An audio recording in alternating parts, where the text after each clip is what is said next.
وہ ایک امین گلستان میر،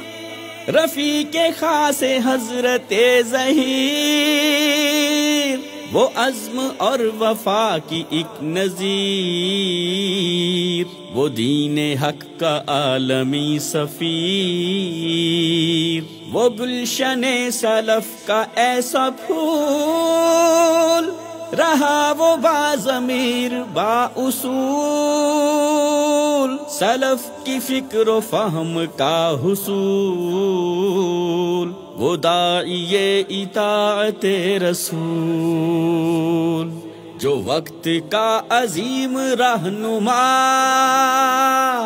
جو پوری قوم کا تھا پیشوا،